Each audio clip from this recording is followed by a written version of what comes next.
Hi, എൻ്റെ ഉച്ചക്കത്തെ ലഞ്ചാണിത്. ചോറ് തിന്നാൽ മാത്രമേ ലഞ്ചാവത്തുള്ളൂ, ഊണാവത്തുള്ളൂ എന്നൊന്നുമില്ല. വയറ് നിറയണം, ശരീരത്തിന് ആവശ്യമായ ന്യൂട്രീഷൻ കണ്ടൻറ്റ് കൃത്യമായിട്ട് കിട്ടണം. ഉദാഹരണത്തിന് ഇപ്പം നമ്മുടെ കയ്യിലുള്ളത് ഇന്ന് കൈതച്ചക്കയാണ്. കൈതച്ചക്ക എന്ന് പറയുമ്പോൾ നമുക്കറിയാം വൈറ്റമിൻ സി ആണ്, അതുപോലെ തന്നെ നല്ല ഫൈബർ ഉള്ള ഒരു ഫ്രൂട്ടാണ്. അതോടൊപ്പം നമ്മുടെ തേങ്ങ എന്ന് വെച്ച് കഴിഞ്ഞാൽ നമ്മുടെ ശരീരത്തിന് ആവശ്യമായ ഗുഡ് ഫാറ്റ്, അതായത് നമ്മുടെ ശരീരത്തിന് ഏറ്റവും കൂടുതൽ ആവശ്യമുള്ള ഏകദേശം ഒരു 30-40% ആവശ്യമുള്ള ഗുഡ് ഫാറ്റ് നമ്മുടെ തേങ്ങയിൽ അടങ്ങിയിട്ടുണ്ട്.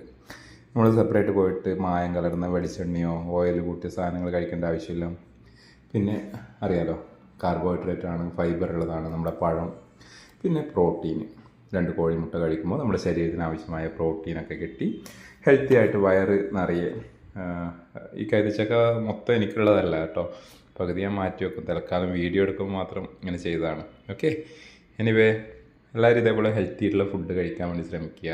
രോഗങ്ങളിൽ നിന്നൊക്കെ, ജീവിതശൈലി രോഗങ്ങളിൽ നിന്നൊക്കെ ഈസി ആയിട്ട് പുറത്ത് വരാൻ വേണ്ടി ശ്രമിക്കുക. Okay, thank you.